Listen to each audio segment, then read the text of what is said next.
उनकी सुनवाई पे तो कोई असर नहीं पड़ेगा? देखिए, ये बहुत संवैधानिक रूप से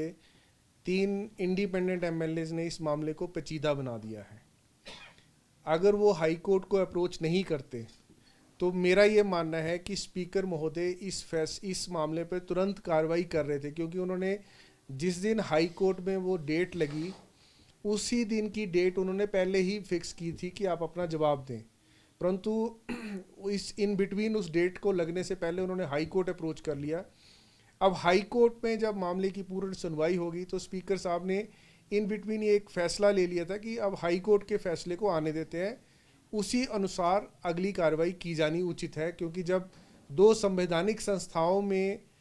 मामला चल रहा हो तो ये उचित होता है कि एक संवैधानिक संस्था उस पर पूर्ण रूप से अपना विचार प्रकट कर ले, ताकि जो दूसरी संवैधानिक संस्था है वो हारमोनियसली उस मामले को डिसाइड करे। अब फिर ये मामला लंबित है हाई कोर्ट में। अगर स्पीकर साहब जो उन्होंने पहले अपना व्यू रखा है कि हाई कोर्ट में मामला लंबित होने की वजह से मुझे नहीं सुनना चाहिए, आगे की कार्रवाई को बढ़ाना नहीं चाहिए, अब लगता है क्योंकि ये मामला एक कॉन्स्टिट्यूशनल इशू बन गया है, प्रश्न बन गया है कि क्या संवैधानिक संस्था को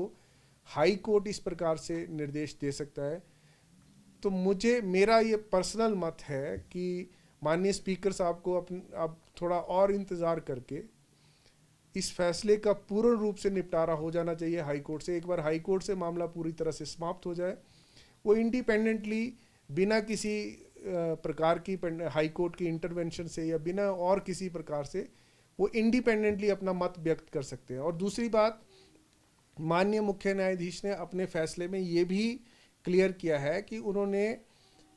जो रेजिग्नेशन है वो जेन्युइन है या इन ठीक नहीं है या ठीक है, उस पर किसी प्रकार का कोई मेरिट पे मत व्यक्त नहीं किया है। तो इस उनका कहना है कि ये मेरिट पे जो ये मत व्यक्त करना ये माननीय स्पीकर का क्षेत्राधिकार है, तो हाई कोर्ट इस मामले में किसी प्रकार से कोई मत व्यक्त नहीं करेगा।